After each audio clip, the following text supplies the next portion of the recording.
Greetings everyone, my name is Sarah Barnes and on behalf of Campbell & Company I'd like to welcome you to From Fuzzy to Sticky, creating a compelling case statement for your hospital. Before we begin today's presentation, I'd like to quickly review some logistics for those of you who may be new to Campbell & Company webinars. So first, to ensure that you're going to experience the best webinar possible, please follow these tips. Close any programs other than GoToWebinars, of course, that are running on your computer. Call in using a telephone instead of using your computer speakers. Move your cell phone away from your computer. And finally, if you experience any visual issues, send a chat to Campbell Company or contact GoTo at 1-800-263-6317. And finally, today's webinar will last 1.5 hours and you will earn 1 continuing education credits, good for your participation with CFRE International.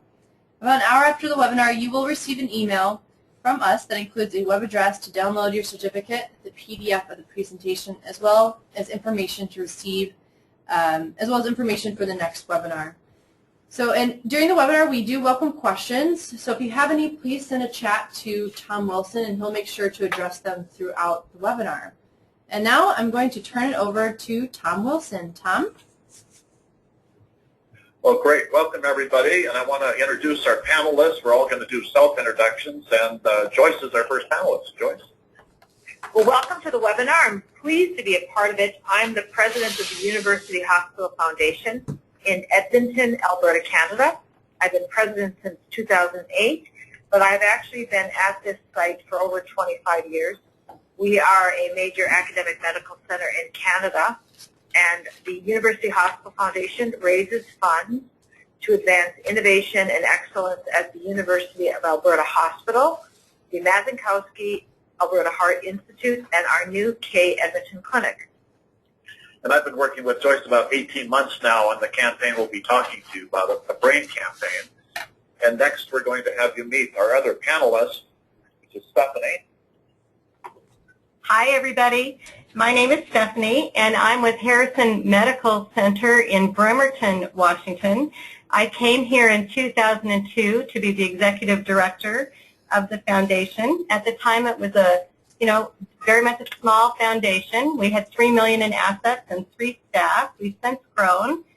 We now have $8.5 million of assets and have just added our 6th staff. And I'm responsible for both volunteers and fundraising in our community. Great. Thanks, Stephanie. And we worked several years ago on the campaign around nurses that we'll be talking about here in a minute. And then I'm Tom Wilson with the Campbell & Company. I'm vice president. I'm headquartered in the Portland, Oregon office. Campbell & Company is headquartered in Chicago, Illinois. I've been working for about 30 years with nonprofits, healthcare for a long time. I come from a medical family. My dad was a pathologist, my mother a nurse, my wife a nurse, and my sister an OBGYN. So I do a lot of healthcare fundraising, and you can see the locations where I've done this, including Alberta and Washington, Joyce and Stephanie. I've worked with both system hospitals and academic fundraising, and I'm author of Winning Gifts, Make Your Donors Feel Like Winners.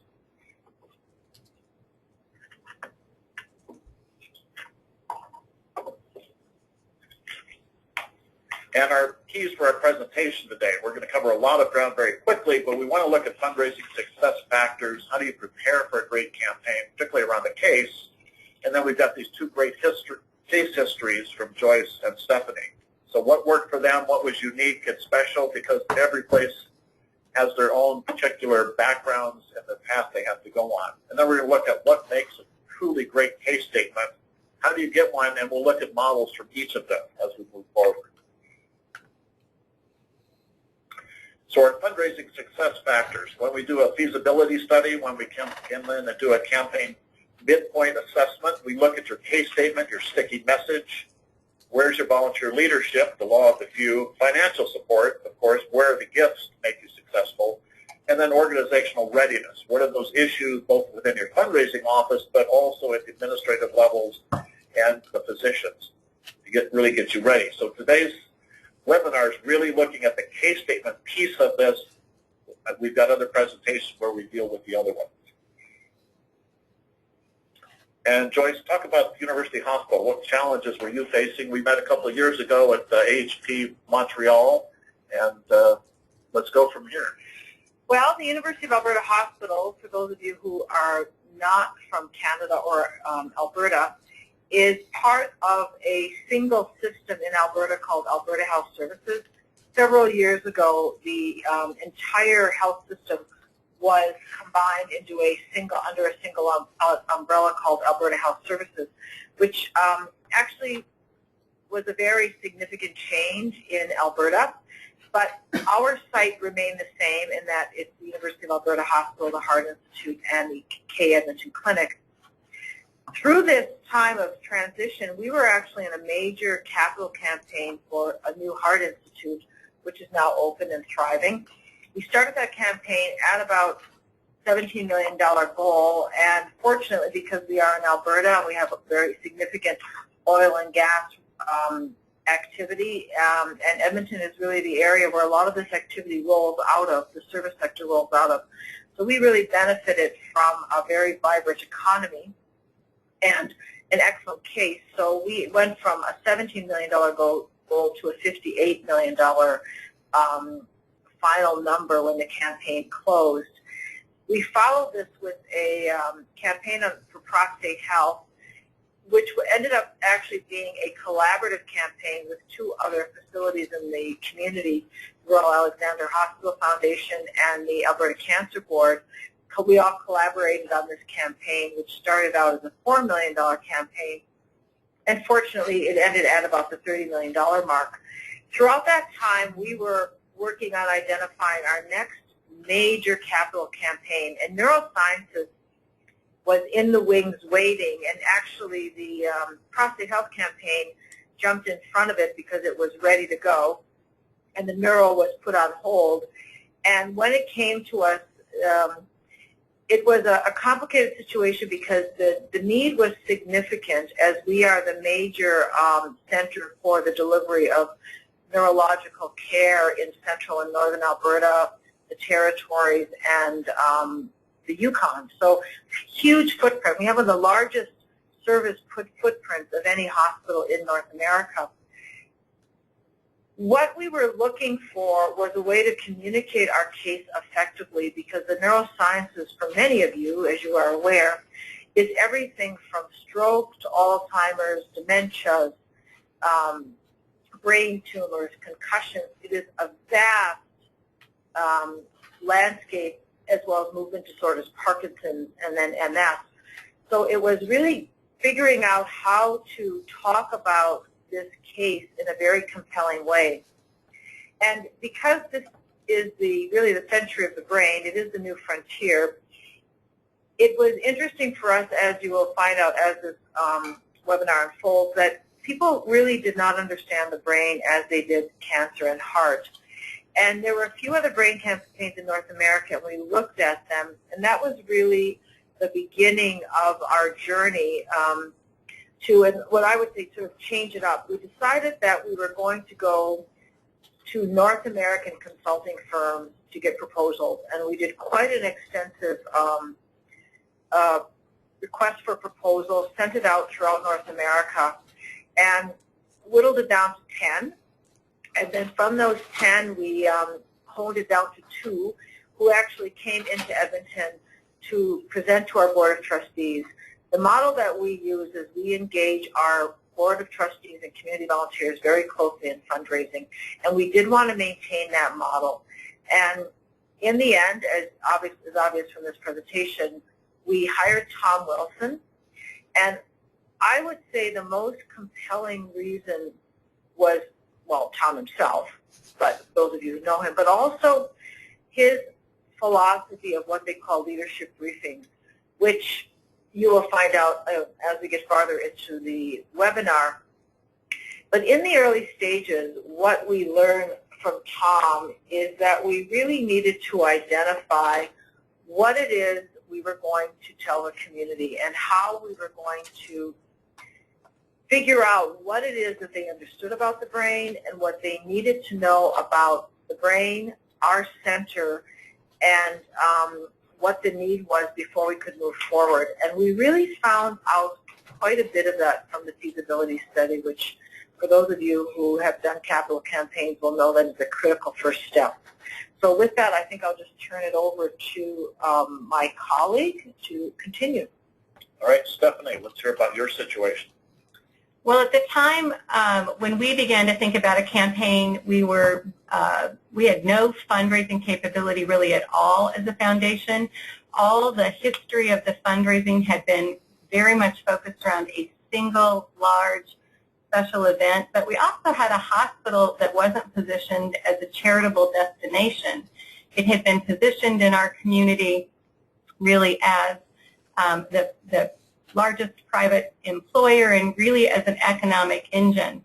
We had gotten a new CEO. He'd been on board a couple of years. It became very clear that we needed to do something as a foundation, but we were really starting from ground zero. You can see the map. We're really a regional hospital, a community hospital, frankly, has evolved to be a regional hospital. We have 4 counties that we provide primary care for, but at the time when the new CEO had come in, we didn't really even have a product as a hospital.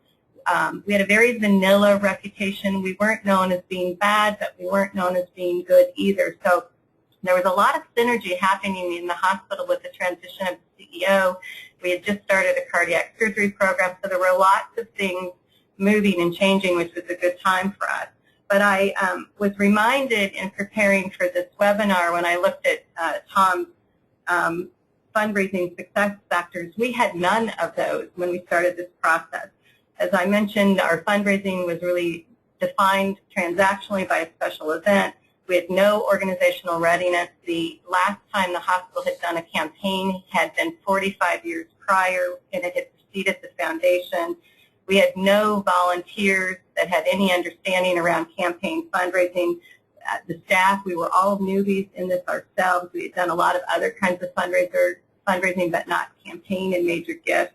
And we really had no developed donor pipeline because we had had them so transactionally focused. So, so given that, and yet knowing that I really needed to move us to the next level, I had been paying attention to some activity of a colleague of mine down in Vancouver, hospital very similar to ours that had entered into a campaign and had a lot of success. So I called her, and that was how we got connected to Campbell and Company, and particularly to Tom Wilson.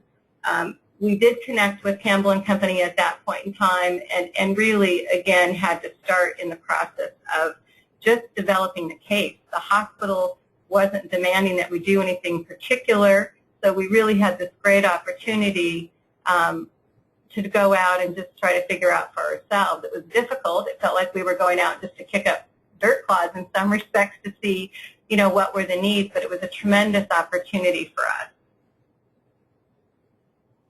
Tom, I think I'll let you take the next. Okay, good. So you've got sort of 2 very different situations, 2 different locales. You've seen the service area maps, and before I met with Stephanie, I didn't even know where Bremerton was, but it was kind of fun because I'm close enough I could drive or fly up and then take the ferry over. And so it's very interesting situations, but both had common needs.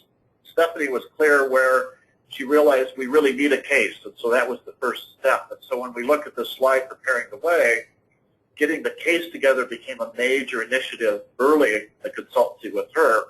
When we came in with Joyce around neurosciences, they thought they were ready to go on a study until I started talking with some of the board members and said, well, what do you think about neurosciences?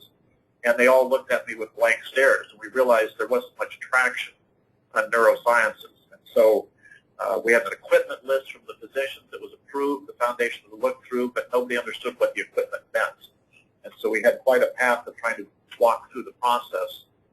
So the slide, a feasibility study is not the first step. 15 years ago or so, I realized a lot of times we were being brought in as consultants, and particularly in higher education and healthcare, where my major practice areas are, and they would assume they're ready to go with the case, and then we started asking questions, and they realized, oh, wait a minute, maybe we don't quite know. So we've really slowed the process down to these 3 major steps of phase 1, preparing the way, making sure we understand what's going on, doing internal interviews, and then really working on the case statement and finally testing that with the Campaign Planning Advisory Council.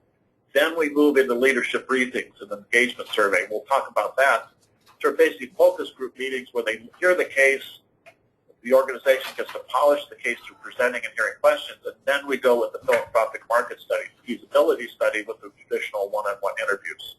So it's been an interesting path, and both have experienced it in slightly different ways, but also on a common thread. Next slide, please.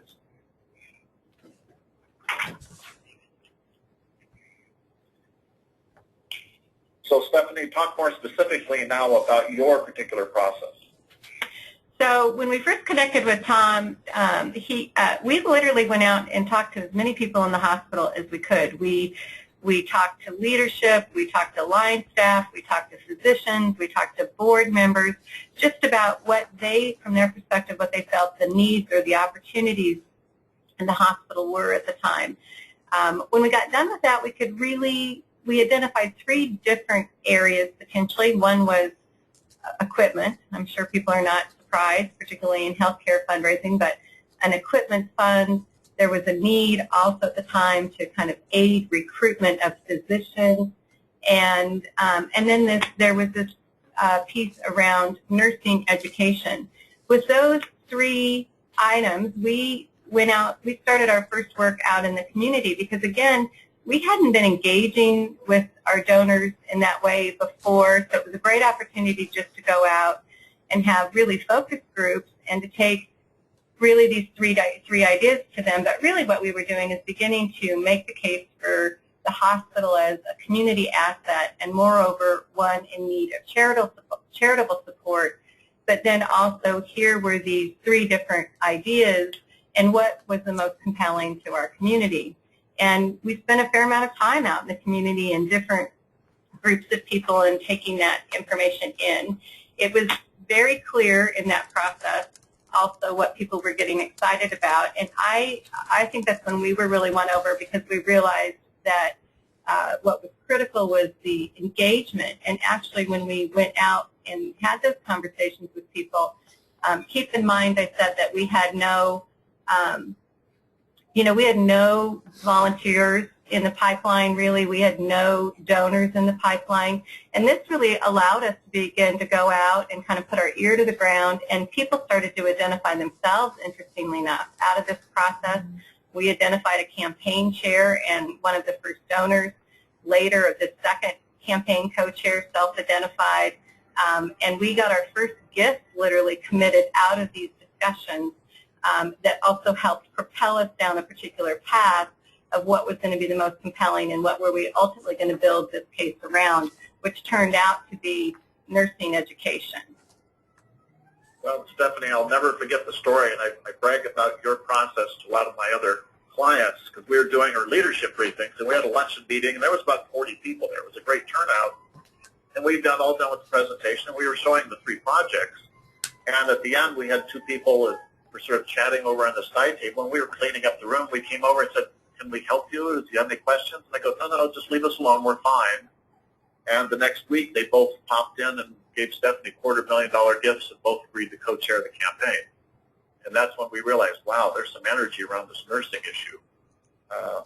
So it was really fun to see their response for it to grab hold, and we had no idea nursing was going to be so sticky as we move forward with this. Well, and then the other piece about that is once we had identified that it was nursing, I then did have to come back into the hospital because we had presented a general concept, not anything specific. And we came back and I walked into the chief nurse's officer at the time and said, "Okay, we've got the green light. The community is clearly resonates around this idea of nursing, but we now have to create a vision around it. We need a big idea around it." And in some respects, we then went back, and that's when case development really began for us once we had narrowed down what it is we were going to focus on. Yeah, that's a great reminder. All of a sudden, the community got ahead of us. Yeah, yeah. So it was a fun process, and again, one where there was no clear direction top-down from the CEO administration. Here's the project. They just wanted to do something to get out there and engage stakeholders and start raising money around philanthropy. So we're creating this culture of philanthropy, but we had to have a project. Let's move on to the next slide. We'll hear Joyce's situation. Well, a good segue is about bringing some clarity to your case, and I often remind my staff that clarity builds confidence, and what we were lacking in the brain campaign in the early days was clarity around the case, and there was substantive confusion. Our neurology group is separate from our neurosurgery. Our neurosurgery group had a very compelling case and has incredibly compelling leaders in that group who are very engaged in the campaign. The neurology has a very engaged group, but they are so broad and cover so many areas of care that it was very difficult for us to get a handle on what the need was in that area.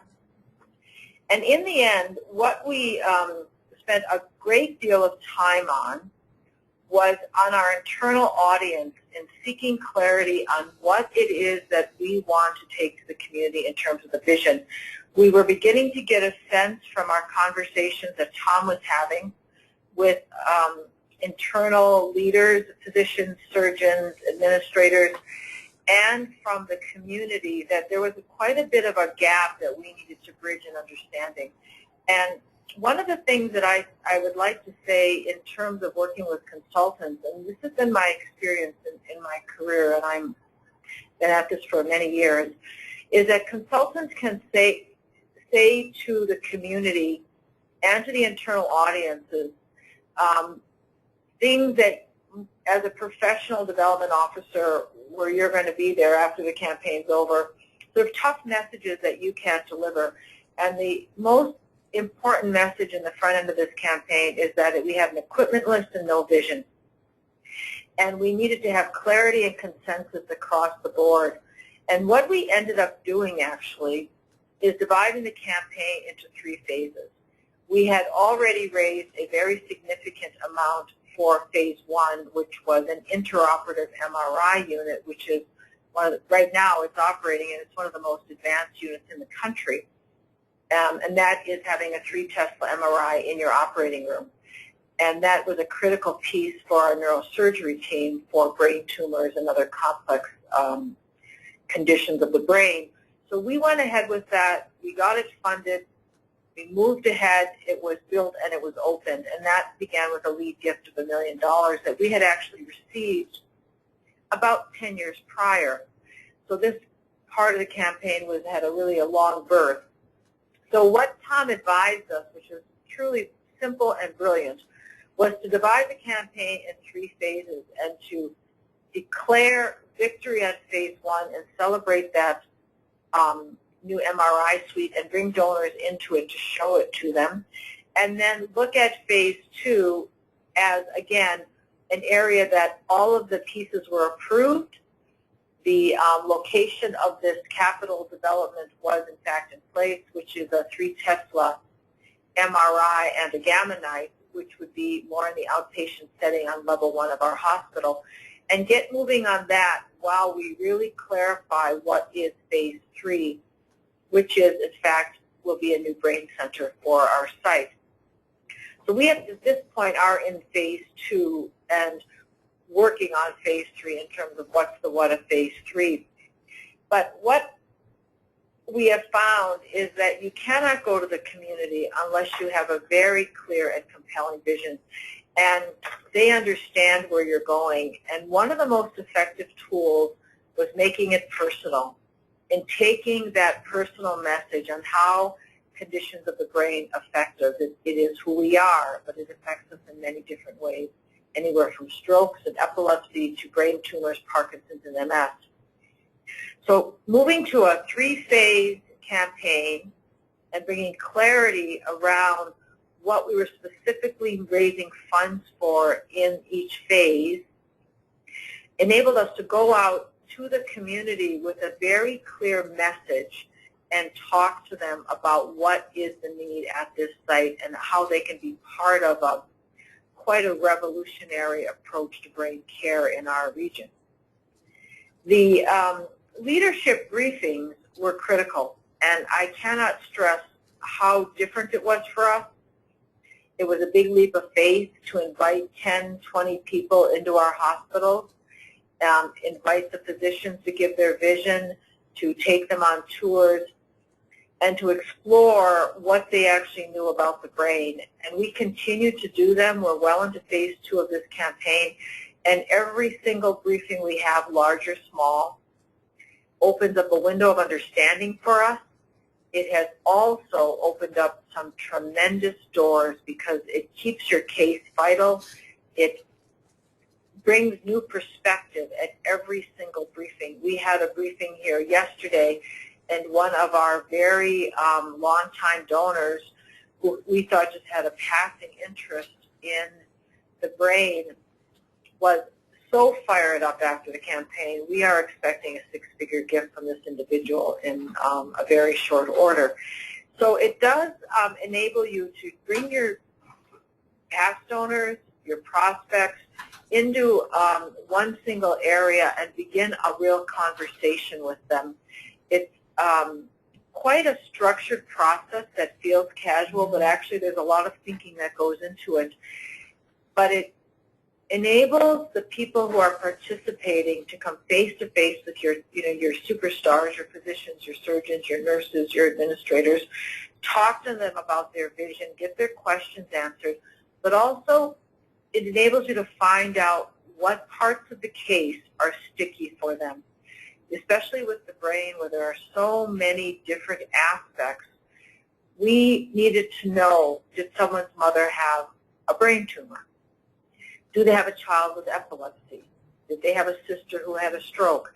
And it is those emotional cues you get from these individuals in these leadership briefings that enables you to take the next step with that individual in a much more personal way. And that has been, for me, probably the greatest aha moment of this campaign, was how effective these leadership briefings can be when they are facilitated by a capable individual.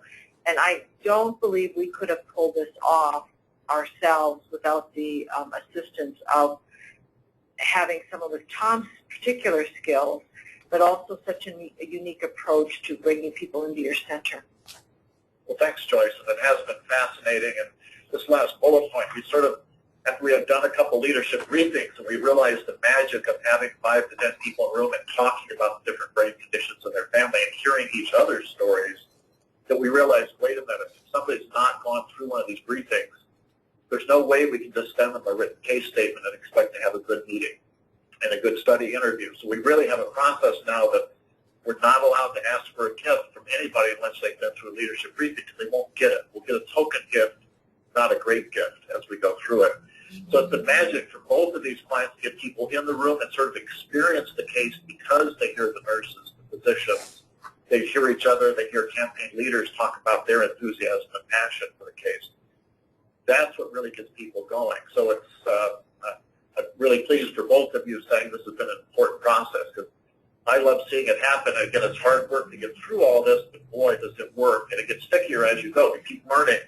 And Joyce mentioned we had a meeting yesterday, and Dr. Heath, you'll see a picture of him in a few minutes. He's been on almost all of these. We've done 20 or 30 now, but he added a new wrinkle yesterday. We were going into the intraoperative surgery suite, and he happened to stop by an old surgery suite. And you could see the difference between the old one built 15 years ago and this brand new one. So it's fun to see that launch. Tom, I just want to add something about that was a recent learning for us. We've been showing many of these volunteers, community leaders, past donors, prospects, our new intraoperative suite as part of our leadership briefings, which enable them to go behind the scenes in a way that, unless they were under anesthetic, they would never see that part of the hospital. But what we've learned is that we also need to show the contrast. This is an incredibly sexy, state-of-the-art facility, but phase 3 of this campaign, and this is the setup, is really about revitalizing what is a very aging facility. We are fortunate we have a magnificent site, but the building is now 25 years old, and although it is architecturally quite stunning, It has a number of, technology in 25 years. Think about your cell phone, if there was a cell phone 25 years ago, what you were talking on and what we have today. And so what we are really looking at is taking our neurosciences, our brain care programs, inpatient programs to the next level. So what we've done is we've now started to contrast, this is what's possible when we have community support, the intraoperative MRI unit, with this is the next challenge, is how do we work with government. For those of you who are in the U.S., government is the overall funding through tax dollars, and I will just give a little plug here for the kind of medical care you get in Canada. It's quite good. And we have the government as our partner, so they provide the vast amount of the dollars that we have in healthcare through tax dollars and other sources of revenue. But it's facilities like ours that really, and foundations like ours that really take us to the next level. And those of you from Canada know what I'm speaking about. So our goal is not to replace what government does. It's to be that enhancing, elevating boost to the quality of care you would get at this site. So we're really contrasting it and showing our donors and our visitors, this is what these aging nursing units look like. They're very cramped. They have older technology.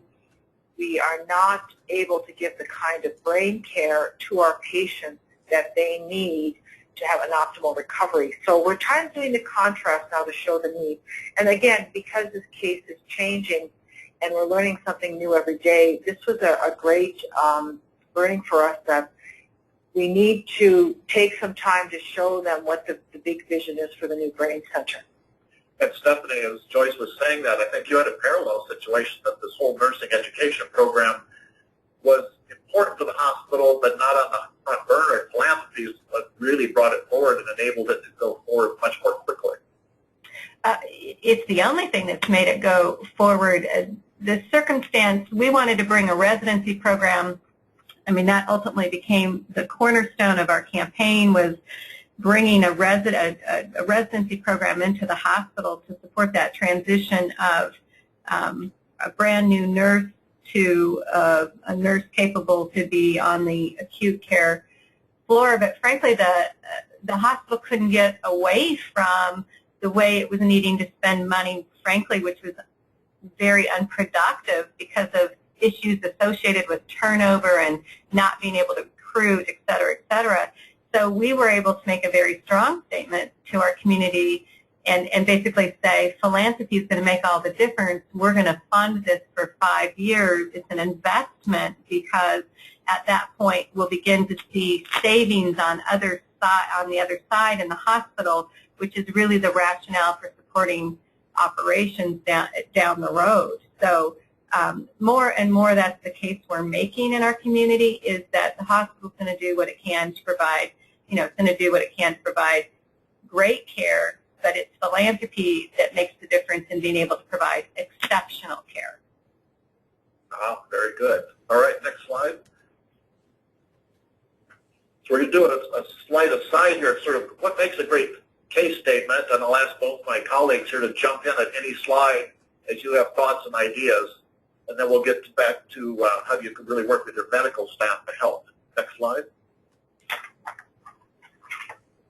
So as I wrote Winning Gifts, I did some research around case statements, and I found this great quote, and it was actually, I think, at a Kinko's store where great sales techniques. You must take everything clear and easily understood. Remember, the affluent prospect have already done their homework.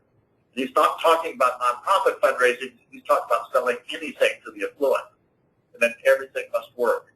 So it's kind of fascinating to get sort of a non-fundraising take on how do we do our job. Next slide. And then the tipping point. And this was a great slide. I had one of my volunteers in California was visiting, and he said, this is a great book. You got to read it. So I picked it up. It's a quick read. This is the one-page book report. And we won't talk so much about the law of the few right now, but I can see all my board members there. And then point 3, the power of context. And click, please. But the stickiness factor, a message with memorable impact, this is what Gladwell's talking about for any trend to tip in society and catch fire. Well, I looked at that, and that's our case statement. So it's got to have a memorable impact. And his whole thing, if you read this book, is it's got to be sticky. And I've seen a lot of case statements over my career, very slick, very polished, but they're not sticky.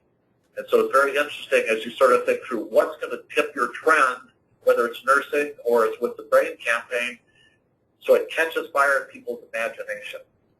Next slide. And then Heath and Heath, they're two PhD brothers, and I've heard them both speak at different AHP regional conferences. And they created this book, Made to Stick, and it looks like a piece of duct tape on the cover, and they dedicated it to Gladwell. They were so intrigued with the stickiness factor. So they talked about this success formula, and then at the bottom you can see the curse of knowledge. Of course, in healthcare we have so much knowledge that trying to get a simple case statement is quite difficult. So we do case statements, we're really looking for concreteness, the emotions, the stories that bring it to life. So it's just a good guide for me anytime I get lost in a case of, wait a minute, have I followed this success formula? Next slide. And then the vision thing. And I think Joyce made a good comment. She keeps commenting almost every trip I'm here. We went from this equipment lens to this great vision, this big idea that people are so excited about. And that's true for all of us. Everybody wants the immediate stuff, but what's this vision we're really going to come up with? And then, of course, for plan the state gift donors, look at the 25-year vision. How much do we really need to do? So, Joyce or Stephanie, any reactions there? Well, I'd say we had a vision issue, too. It played out differently. The cornerstone of our campaign's really been a residency program, but we have really created opportunities to address nursing education at every level of the continuum, because the case was built around using strategic investments in education to support recruitment and retention for our hospital, but also for our community, with the major issue of the outflow of nurses essentially aging out of the system. But there are many complex issues that add to that nursing shortage, and we had to put our campaign and our case statement in the context of how do you solve all these problems, which in fact we can't solve all these problems, but we understand the ladder of what do we do first, what do we do second, and how can we work in our community collaboratively to address the issue of having enough healthcare providers to serve our needs. Good, Joyce. It's very interesting when, especially because donors are very sophisticated and the community understands that technology ages very quickly. So in terms of when our conversations with donors, there are donors who are very interested in buying technology, having it here because they have friends and family or themselves who realize in the next 5-10 years they may need that technology. Very different conversation. We have donors, though, and this is part of plan giving, but also the visionaries who really see the value of research. And as an academic medical center, we do partner quite closely with our University of Alberta and fund a great deal of research. One of the amazing findings in our research around this campaign was the stickiness of the conversation around dementia, concussions, and areas on prevention related to Alzheimer's. And it's obviously a very fertile area of research, which we read about every day. So that is part of what we are exploring more and more with donors and the university and our site is where is that sweet spot that we can raise funds for the future. We have a major facility here that is focused on MRI research, principally in neurology and cardiac. And we have 3 MRIs that are actually in a lower level of the hospital. And one of the early investments from this campaign was a $1.5 million commitment to this neuro MRI center that we would give them 1.5 so they could go forward to the federal government for a larger grant. And we had a lot of success talking to donors about the potential of leveraging early investments in this project. And in fact, we ended up getting a grant of, well, which would be a total of $16 million to our site to redevelop our MRI research area. But that conversation was with donors who are interested in keeping the bright and the best here, who are interested in answering the questions about these diseases, not just the treatment. Very different audience. Often we're finding that these are kind of industry builders, individuals who are very out front in their industry, whether it's the building sector or it's the IT sector, and also the older individual who understands that their particular condition is not likely cured in their lifetime, especially with, rapidly progressing movement disorders, conditions, or brain tumors. But they feel that if they can make a gift to the future to make it better for somebody else, they'll make a gift, and that is usually a research gift. So we're really trying to play both ends of the spectrum there. But that vision of not just investing in technology today, but in also the solutions for the future was very important. Good. Next slide. So why is making a great case such a challenge? And I've listed several factors here because I've had many clients come back and say, well, we're getting all this mixed information. Well, realized our target audience of major gift donors for campaigns, you've got generations, men and women, readers and listeners. And that's why, just like this webinar, talk to people, but you've got to show them as well, because you've got some people that got to see both modes. We've got different listening styles and then different motivations for philanthropy with the 7 phases of philanthropy.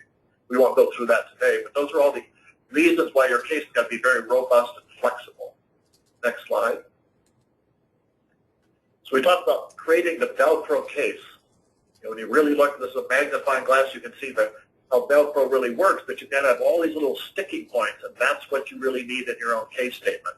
So we got to have facts for business people. We got this a lot when we were up there on this brain campaign. People wanted hard facts because we have a lot of entrepreneurs, loyal people, developers, but we also have to have people. One of the listening styles is they're people-oriented. I've seen case statements around healthcare buildings. There's not a person in it. Well, the people are thrown off. And then you've got to have authentic contact. And then we've got videos, and we did this for both Joyce and for Stephanie. And Stephanie's you can see on the internet. They posted there under YouTube. But it's really brought it to life to get people hooked on all this. It was a development process to get there. Next slide. And click again, please. There we go. This is a very sticky slide from a client I had in LA. We were doing Endowment. We benchmarked different institutions. And we had lots of other good slides there, but people stopped on this slide because benchmarking around Endowment, and they were at the bottom, as you can see on the far right-hand side. It drove the board members crazy. So this became an inadvertent sticky slide, and that's why I keep testing things. The things you think they're going to like, all of a sudden they gravitate to something else that may look pretty funky, but it's very interesting to the donors. So it's just a great lesson as we move forward. Next slide. Now I want to stop here just a second and have both of them talk about, we talked about an authentic case statement. How do you get concrete? Well, it's really your medical staff, and more, the CEOs are busy, the chief operating officers, Joyce's place, where it's really provincial-wide organizational leadership. It's okay to have involved, but people want to see the rock stars. They want to see Dr. King with Stephanie. They want to see Dr. Aronik with Joyce, and that's been really helpful for both of you. So you both might react to that. And let's start with you, Stephanie, and then we'll go to Joyce.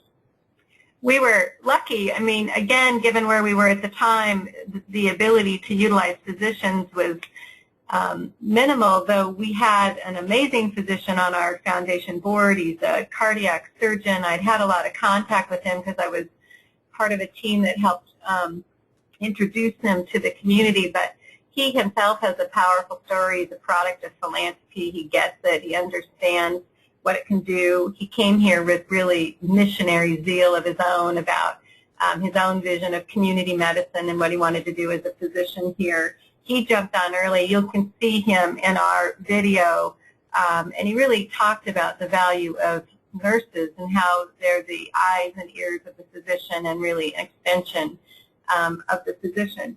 I think people understood sort of intuitively that nurses are truly the point of care and define your experience in a hospital, but the physicians still carry an amazing amount of weight in delivering the message.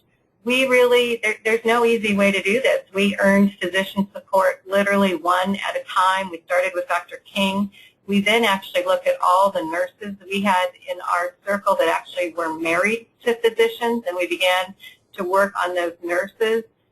They actually converted their own husbands, and so we were very targeted in kind of how we went out and used leadership briefings or individual interviews to then garner physician support to get essential endorsements. The other thing we used very effectively is, again, because we were producing a campaign in an institution and really in a community that didn't have a lot of familiarity with major gifts fundraising, and there had only been one or two campaigns in our community prior, we actually sought physicians out to host parties in their home where they invited only other physician colleagues and friends and couples. We really removed the administrative side of it. We kept it very personal, because one thing that can be difficult in a hospital is the politics of medicine or the politics of business can all too easily invade your fundraising. And so we really worked to pull those physicians, put them in their personal setting, and to speak to them not about the hospital as their workplace or where they had privileges, but the hospital that was serving them and their family members and people they cared about, and then in that vein drew in their support for what it is we were trying to do. Yeah, for both of these communities, the physicians know community leaders just because they went to college with them, they see them at the grocery store, and so even though Edmonton's a lot bigger than Bremerton, it's still a very tight-knit community when you get to the leadership side. So having the docs on board was great. Joyce, what about you? I just want to say one of the great things about doing these webinars is you get to meet people virtually that you might not have otherwise met, who have some amazing insights. Stephanie, I think your idea and your statement about nurses being the point of care and how they define the care experience, that's a really important message about nursing. And I really, that was to me the price of admission to participate in hear you say that. We're having a good time here, folks. Hope you are too. One of the things that I think is really critical, and it's true with any case, and I think many of you will know that, is the importance of influencers in the medical leadership. We've been very fortunate. We have a very charismatic surgeon who is passionate about moving the neurosciences forward. But he's also a very generous individual, and that was critical because he is very willing to share the stage. And he has been, not unlike what Stephanie said, a bit messianic in bringing other people on board. And so we've had the wonderful opportunity of getting closer to a number of neurosurgeons, a number of neurologists who we might not have known. I've been here for, as I mentioned, 27 years, so I know a lot of these people, have known them over the years through different funding that they may have received from us. But so the value of your relationships in your foundation, and as many of you know, turnover in philanthropy is quite high, but it's in a capital campaign that the value of those long-term relationships really begin to play out, and being able to tap into people and to get them on your side through this medical staff and through the nursing staff. One of the great joys for me in this campaign has been to meet some of the nursing staff on neurology and get to know them. We have some incredibly intelligent nurse leaders who were shy about coming forward, but when we brought them on tours, when we visited the nursing units, we were blown away at the passion that they were able to use to describe their area of expertise. And again, we realized we had another gold mine of information. So engaging your medical staff, critical, because they are often thought leaders and they are big influencers. But don't underestimate the value of your nurse practitioners, your nurse leaders, especially the specialized ones, because they can give very authentic credibility to your case, and people like them. Good. Next slide. So I think it was Stephanie, it was your boss, CEO, was reading Good to Great, and so when I saw he was really paying attention to it. I had to read the book and memorize it. But good is the enemy of great. This is one of Jim Collins' saying, and that's probably a big comment I have around case statements. I see a lot of good ones. I see very few great ones. And I think you're getting a sense from both Stephanie and Joyce. They ended up with great case statements, very sticky, lots of energy, lots of engagement from both medical staff and the community. That's my goal if we're going to do a case statement. So again, it's not smooth, it's not slick, it's not easy to do this. This takes a lot of time, but boy, I give them both great kudos for achieving this. Next slide. So Stephanie, walk us through. We've got 4 or 5 slides from each of you, the highlights of your case, and I'll jump in a little bit in between these, but let's go through them rather quickly so they can get a sense of this. And again, you've got full-blown, longer versions, but this is the highlights, so go for it. Next slide. Well, using the whole backdrop in the community and really in the country around the nursing workforce shortage, we used that as the backdrop, but also that it was coming into play at the same time when all the baby boomers were hitting the system, and really in 2011 was the magic year when at that point 10,000 individuals a day were turning 65, and when you turn 65, it's a magic number in healthcare because you begin to consume 4 times the healthcare that you had done prior. Our donors really understood this as we went out and talked. You could see a lot of nodding. You know, they were about in this age group in many respects. So that was our context. Again, we built off of really this whole concept of nurses, and I think we need to move to the next slide here. That they really are the front line of our community's healthcare system. We showed really their impact in our own hospital and really how much they really are providing the direct care in the hospital. We also then began to put our own need. We have to keep in mind, we have one hospital in our community. Harrison Medical Center is it outside of the Navy Hospital. So to see this bolus of aging nurses, that there was an understanding that they were all going to, you know, eventually leave in a mass exodus because of retirement, that really set up the need. And then we talked about the nursing shortage, the difficulty in recruiting new grads. And so it was that context that set the context for our campaign. Again, we used the concept of using strategic investments in education as a means to both recruit nurses to our community, but also retain them once they were here. We had all kinds of support and evidence around the value of education, how the staff saw it as a value, how physicians saw it as a value, and how education in general enhanced care in our hospital. Next slide, please. We also... Go ahead. You've done a great job here because you created the problem and shared the problem with the community. Too often campaigns rush in with a solution. The community doesn't understand, well, why do we even have this problem? So you've done a great job in these slides saying, understand our world with nursing. Go ahead. The next part of it then was, well, so what did all of this mean to the individual or prospective donors? We then used, again, evidence around how staffing levels and how staffing affects safety and quality in hospitals. We showed the cost of turnover. Really, every time we lose a nurse, this figure is actually low at this point. It's now figured at about $85,000 to recruit and then bring a nurse up to competency or get them onboarded in your hospital. We showed that churn and how ineffective that was. There was a high cost in our hospital also for agency nurses or premium staffing. We were using temps as the cost of safety and quality, but it also at the point in time when we started this was about $1 million a year in our hospital where we were paying premium staffing. They're essentially double as a staff nurse when you use a temporary agency nurse.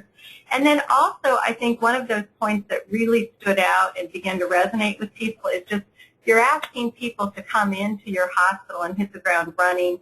They know that physicians have a residency. Many people, even our own physicians, did not understand that nurses don't have a residency. They don't go through the same kind of training experience, and to expect them to make the transition from student to staff nurse at the bedside was a really big leap. In fact, more and more what stood out in the evidence across the country was they were really essentially losing upwards up to 60% of new nurses in their first year, you're getting turnover. And many of them were leaving the profession just because that competency gap is so great. An average nurse who comes out of either an ADN program or a BSN program, it doesn't really matter, really only gets 660 hours of direct clinical experience, which if you do the math translates to 6.5 weeks, which when people understand that, they understand how horrifying that actually is. And that really with this residency program, in their first few months on the job, they were going to double that. We put them through an 18-week intensive nurse residency. We partnered with Versant residency in the country. So we were able to actually use this. I think the thing that also we didn't mention is because this was operational, once we got early success in the fundraising, we actually committed to the program. So we began to implement even while we were still in campaign, which has turned out to be a boon for us also because now we had results. And we're still fundraising for this just because the storyline on this campaign has been so great. There's been so many ripples. We have such a great success out of this campaign and this story that we continue to use our success and our results to continue to support this. Next slide. We have used the funding opportunity was obviously this nurse residency program. We also pointed out that when we could get really effective about hiring, we could double our capacity to hire while ensuring our transition success. And at the very same time there, because we did partner with Versant, which had extensive research behind it and which we are now a part of, we could show our donors and our community that, in fact, by investing in this solution, we could actually ensure increased quality patient care. Next slide. This is the vision thing. This is actually a model that's used within nursing itself, Benner's model, and it talks about really that progression of a nurse from student to expert. You can see they break it out in roughly a 10-year period. When we built the campaign, well, I've talked a lot about the residency program. The campaign was actually called The Great Nurses for a Great Community, and we looked for education opportunities at every level.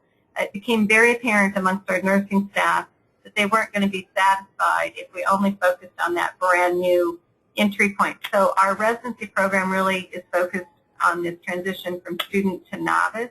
And then in the last year, we've invested money in specialty certification in some of the areas of the hospital, cancer, cardiac, and other areas. The nurses have an opportunity to secure their specialty certification, but on the general med surge floors, we had about 6 units. The rates of certification were dismal. We invested money over the course of the last year. We had 65 nurses actually take us up on that opportunity to get some support for preparing for the test, the exam, and once they took the exam, we paid for their certification. We had 65, all 65 nurses that entered the program took the certification exam and passed, effectively tripling the number of nurses in those units that had their specialty certification, which again, the message around enhancing care through education and what it does for the patient at the bedside became predominant, as well as just the investment in the response of those nurses. And then we did have some unique donors along the way who had other visions around education and how they could invest. And so we had some other special donors on this upper end in terms of making some investments in the campaign. Next slide. Stephanie? Yes? Stephanie, this slide to me was interesting because we would roll this in one box at a time during the case statements. I'll go back to that last slide just a second. And we found this to be one of those other very sticky slides where people were just fascinated by this progression. And they studied it, and then each person would sort of own one piece of it. We had one doc I'm very excited about nurse practitioners. So it's just, again, a very unexpected yet sticky slide. Next slide. In the end, again, it goes back to vision. The business of addressing a nursing shortage is very complex. And it starts with that competency gap that has shown up in our healthcare system in the United States in terms of the way nurses are currently trained and brought into hospitals. It speaks to the complexity of acute care in hospitals, but also that one of the contributions to the shortage is the lack of faculty who are master's degree prepared to be teachers, because there's no financial incentive for them to be teachers. They're really at the bedside in our acute care centers. And what could we be doing at every step of the way around working collaboratively with the community to ensure that there were enough nurses, not only at Harrison Medical Center, but at long-term care facilities and other places in need of nurses. And so we still are working with our community about ways that we can be involved and the ways that we can be strategic about using education to address a critical need in our community around these critical healthcare providers. Excellent. And you can see, again, there's more slides in this. The video is very sticky. This thing got so exciting, and it's great to hear, Stephanie, it's got legs even after the formal part of the campaign. You're still informally going. And that story about getting 65 certified, that was one of my dreams once I heard of the needs. That is so exciting for me a couple of years later to hear the news. Yeah, it's fun. So, Joyce, tell us about University of Alberta Hospital and the brain case, and let's go to the next slide. Well, Stephanie, I love what you did with that nursing campaign, and I'm actually going to ask you if you would mind talking to us about it with some of our nurse leadership. That is a brilliant campaign. It's the first time I've actually heard it full out from somebody who's so close to it and has been living it. And it might be able to give a dimension to our campaign that we actually hadn't considered before. So thank you for that. Love to. The Brain Center campaign, as I've explained quite a bit up till now, one of the most complex part of it and the biggest aha for us, next slide please, was the whole learning that people actually didn't know what the brain did. People, when you say heart, people know if your heart stops, you die. If you say cancer, people know people every day who have cancer. But it was remarkable for us to be in rooms during the leadership briefings and find out from family members who had a family member with epilepsy that it was an aha moment when they recognized it happened in the brain. They thought it was maybe central nervous system, and they didn't connect it all to the brain. The brain began to be our first frontier. How do we bring the brain alive for everybody? And one of the things we found from leadership briefings, as our participants began to share their stories, they talked about stroke, dementia, brain tumor, all of those that are listed, and how the brain has affected somebody that they know and love. And in these leadership briefings, there is a moment when we go around, and it is actually almost a spiritual moment, and I don't say that lightly, where individuals are very emotional, and they will talk about how they had a child who had a severe concussion and maybe had to give up their career in hockey, or still lives today with the impact of concussion, or has a sister with MS and what MS has meant to their family. And the staff in the foundation also shared their stories. I have a daughter who has epilepsy, and it was only recently that she was diagnosed, and that was a very emotional experience for our family. As well, it did show me what an amazing hospital I worked for because she was treated at this site. So we saw that time and time and again, the impact of digging into where people's personal experience is impacted by the brain, and that was our first step to defining our case.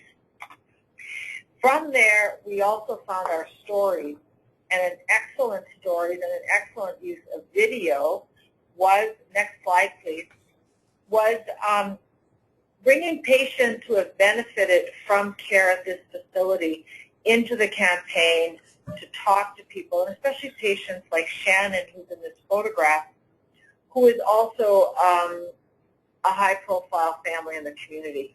Shannon Butler was diagnosed at a very early age with epilepsy. It was a very complex form, and it was, I would say, close to intractable epilepsy, if I have the right term for it.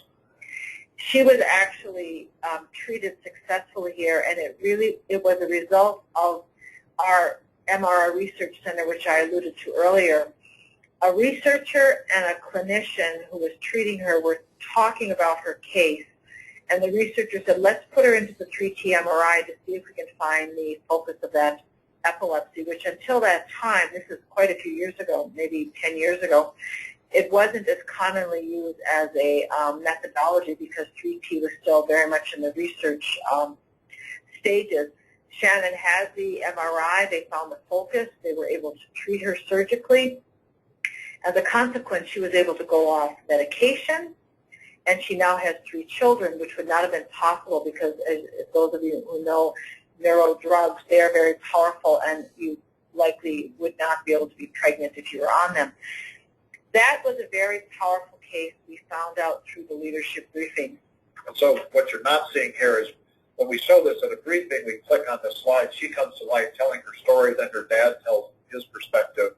So each of these next slides are actually video clips we've embedded now, and it's sort of a new technique rather than a standalone video like Stephanie had. We've now embedded these short segments in the case and can use them very flexibly as we go through it. And boy, do they bring the thing to life. They also give you a flexibility in your case that you can refine for particular individuals and target audiences. We have been doing videos in the past. I will never go back to a video after our experience with the PowerPoint with embedded video because you have so much more flexibility. In our case, as Tom alluded to earlier, it was critical that we also balance it out with the information about the factual information. Next slide, please. 1 in 3 Canadians are impacted by brain disorder. The direct cost on the system of patients who have brain conditions that are not treated early enough or not treated as effectively, or for which we need to find true solutions such as dementia, Parkinson's, MS, that have a tremendous impact on healthcare costs. And what we found in those early conversations was stroke, dementia, which was totally an outlier for me. I did not expect dementia to be such a compelling part of the case, as well as concussion. And we're still trying to wrap our heads around how we're going to manage concussion because if any of you who follow the sports world, the big sports teams are reluctant to talk about it too much because of all the lawsuits. But concussion is not understood. It's a huge and fertile area of research, and it is a part of this campaign that we know has traction. We're just trying to figure out how to build the case around it. The other thing that Joyce mentioned is I kind of forgot when we were doing the philanthropic market study interviews, the feasibility study interviews, we would list all the different brain conditions and ask our prospective donors, rate them in terms of the ones that are most interest to you, and score them. We actually graphed it. And again, this word dramatically, stroke and dementia just outscored everything else. It was great to quantify this because, again, we didn't know that coming into it. It's very, very interesting. Next slide.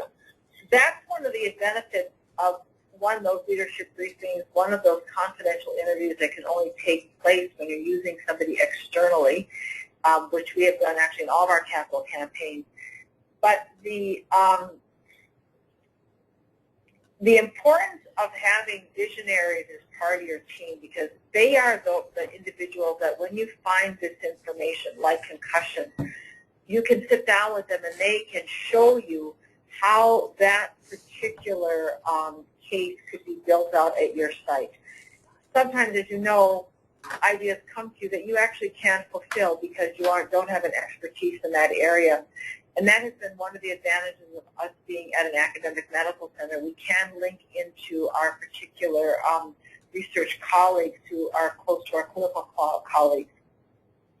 As we built out the campaign, we looked at individuals, for instance, like George Smith and Shannon Butler, who did interviews and who really talked about how they have been personally impacted by brain disorders.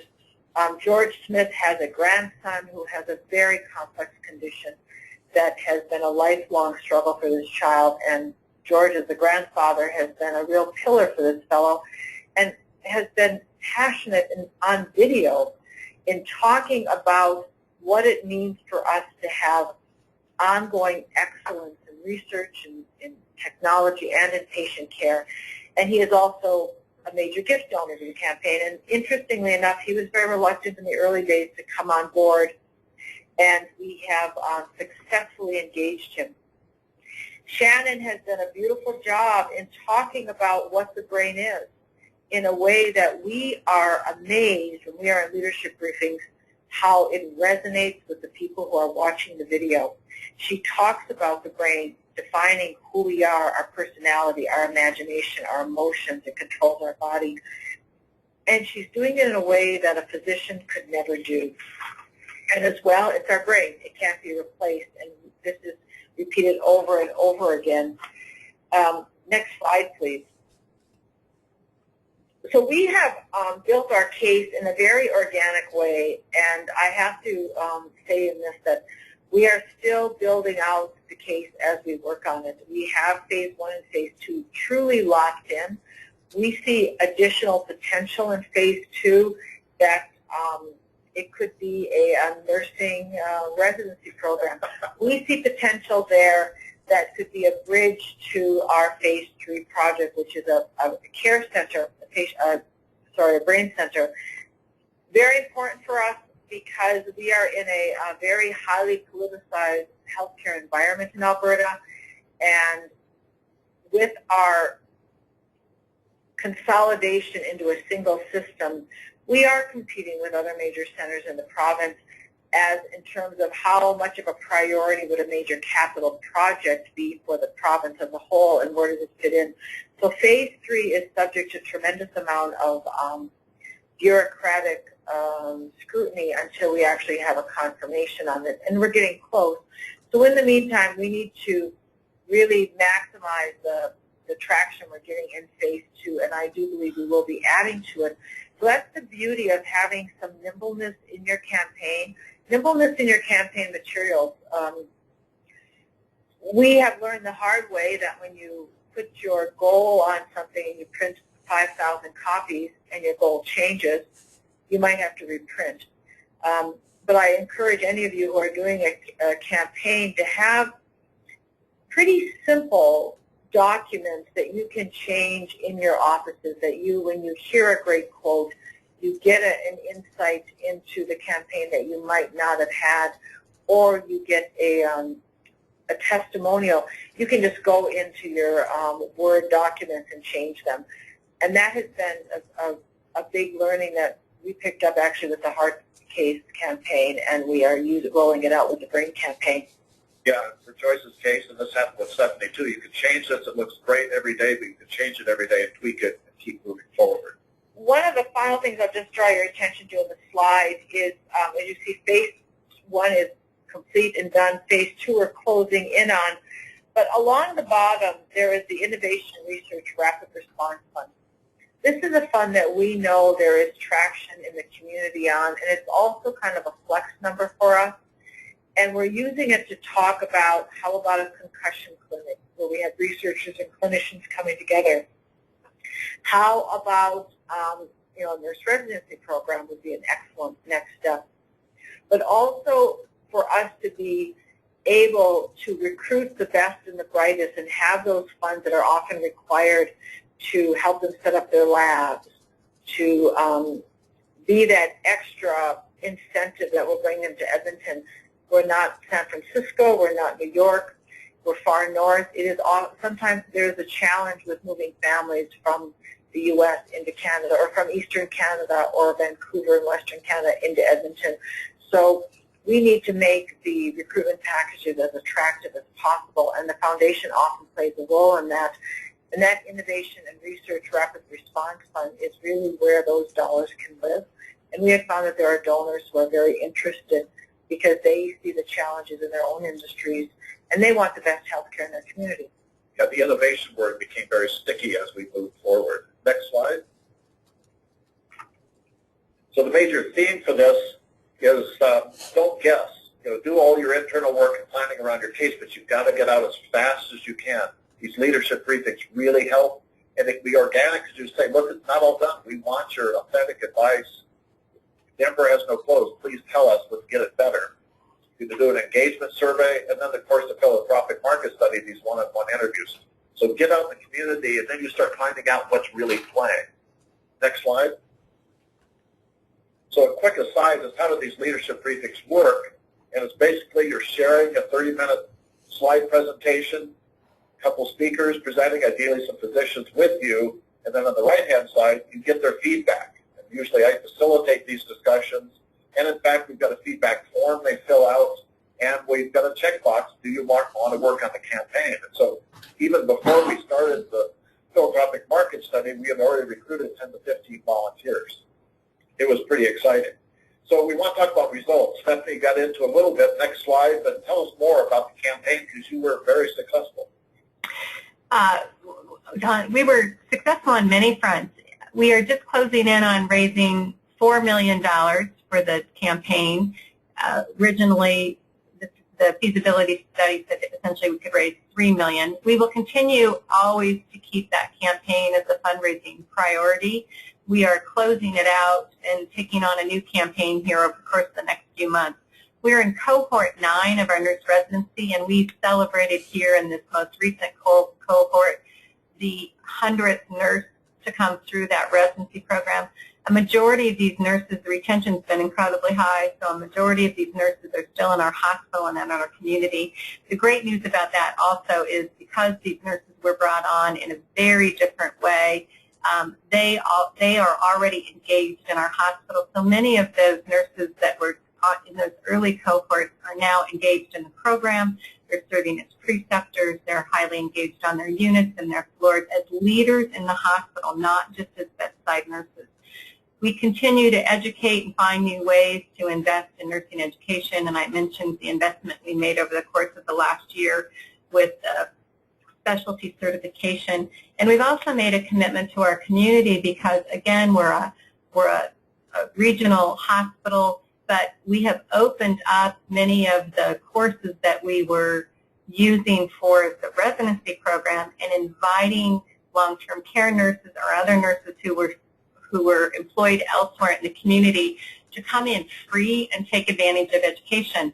If you'll recall from that early map, we're out on a peninsula. We're fairly isolated, and so for nurses to get the education that they need, they have to go to Seattle or Tacoma, and it's very disruptive. It takes them all day, and so we've become a source of education for other nurses in our community. I learned personally, I can't say enough about what this campaign did for us, in part because of where we were. We became relevant all of a sudden in the hospital because we're funding things that matter and matter to them, and it really essentially rocked their world. We went from initially our CEO saying, why would we do this? You're adding expense, when in fact we then began to talk about it wasn't expense, it was an investment with a return, to literally him saying at the end of the first cohort, this is the best thing we've done since I've gotten here. I've learned that case is everything, and I've been very lucky in this position. I get a lot of latitude to choose what it is that we're going to focus our efforts on based on the strength of the case and our ability to package and to sell it in the community. And I've learned also from this that we use some of the same tenets around case to support all of our fundraising, even if it's smaller fundraising on an annual level. We're using many of these same concepts from the Great Nurses experience to support our entree into a new market where we have no philanthropic base, but we're actually building an urgent care and a primary care office and entering that market. And we're using the same process as our hospital enters that market to engage the community as we go in a discussion about the role that community support plays in exceptional health care. So we've learned a lot, and we're seeing a lot of success from our experience here. Excellent. Next slide, please, Joyce. The more I hear from you, Stephanie, the more I want to do this campaign. It's beautiful. It's been a good one. But I have to, although we're early days in working with Tom on our campaign, we're in less than a year. The combined phase 1 and phase 2, and I do want to qualify, we had raised quite a bit of phase 1 prior to actually moving into the campaign. It had been a priority for us for a while to get the intraoperative MRI suite built. But in that phase 1, we did fund the 3T MRI for the research center, as well as the MS gift, and that an MS research project, which came in actually in the past year. We raised those funds. We're in phase 2. We've just crossed the $19 million mark. We expect that we will have completed phase 4 by our fiscal year end, which is March.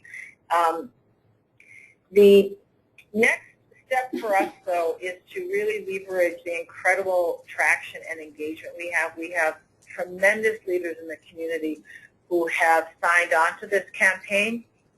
It would not have happened without the leadership briefings. I cannot think of how we would have tapped into some of the individuals who have spoken up in the leadership briefings about the personal impact that brain disease has had on their families, and then have signed on to the campaign.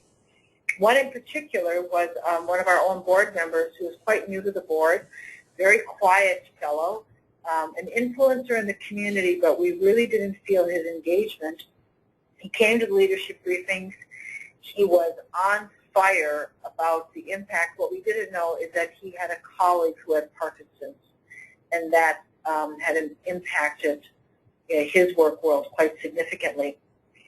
And he made a gift of $1 million 2 weeks into our study report out to the board, and he also became co-chair of the campaign and brought on another new board member as the chair of the leadership gift, and our past board chair has become the co-chair. So we have had amazing buy-in from leaders in the community who know the foundation through their board experience. And unlike our MAS campaign, our Heart Institute campaign, it's called the Mazankowski Alberta Heart Institute, so we often call it the MAS. Unlike that campaign, where much of the leadership came from outside our board, this campaign really lives at the board level, and that for me is very exciting because it gives you a high level of board engagement. We are having some tremendous luck with gifts in the early, it's not luck, it's hard work, results with our gifts. We have a long way to go, but what we see from all the work we did with the leadership briefings, really building out the case, taking the time to get the testimonials on video, working with individuals so that we really understood what it was we needed to take to the community, and engaging our physicians, our nurses, our surgeons, and our administration, that we have a lot of legs left in phase 2, and we do believe we'll make a big inroad into phase 3 in the campaign. But I can't stress enough how important it was for us to do the cabinet briefings, to do the leadership briefings, but also to take the time to build the case. And now that we have this group of engaged physician and cabinet members, we really do believe we will exceed our $35 million goal. That's my personal goal, and I'm happy to answer any questions. All right, so next slide. So in 30 seconds, sort of one point from each of us, closing thoughts, and then we'll open the floor to questions. And Stephanie, let's go with you. Any last thoughts?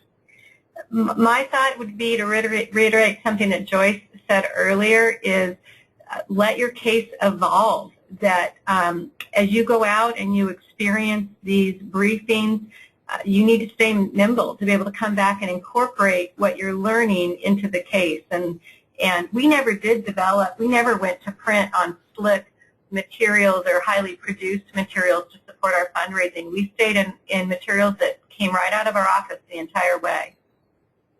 Okay, excellent. Joyce, final thought.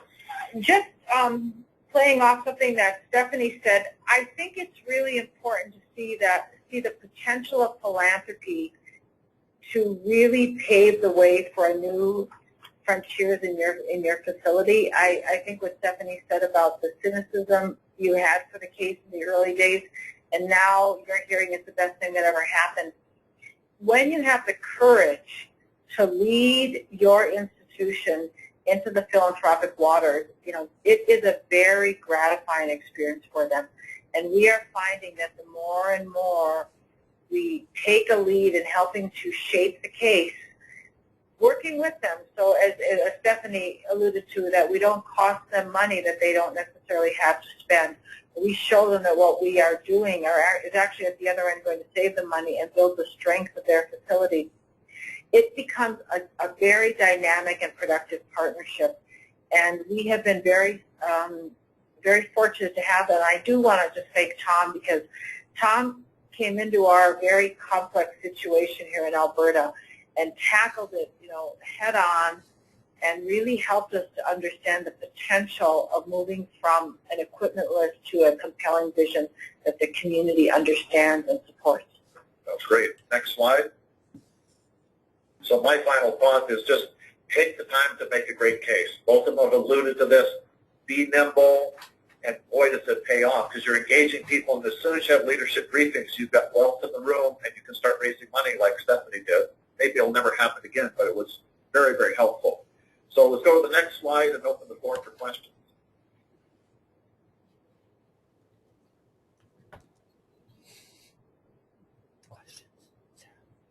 And do we have any questions out there that you'd like to email in or let us know? And if you don't have them immediately, you've got our emails, so certainly send us notes, and of course we'll send out this presentation to you. And Tom, this is Sarah. We do usually get questions after the webinar, and I don't know if anybody chatted questions to you during the webinar, but you might want to look at the chat panel too. Nope, just a hand raise. Okay, don't see any right now, and that's okay. I know we've thrown a lot at you, and I want to thank both of my co-presenters, because again, you can tell part of our work is building a great team with staff, with the physicians. So I really enjoyed these, and again, there's nothing that makes a consultant's heart warmer than hearing long-term impact. So 100 nurses, 65 advanced certifications, and we're already seeing the impact here with the brain campaign and the phasing we're doing. So great work. Thanks, Joyce. Thanks, Stephanie, and thanks everybody for joining us. Yeah. Thank you, everyone. Have a great day. Thank you, everyone. Happy Thanksgiving coming up to all of you Americans. Thank you. All right. Goodbye. Thanks so much. Bye. Okay. Bye.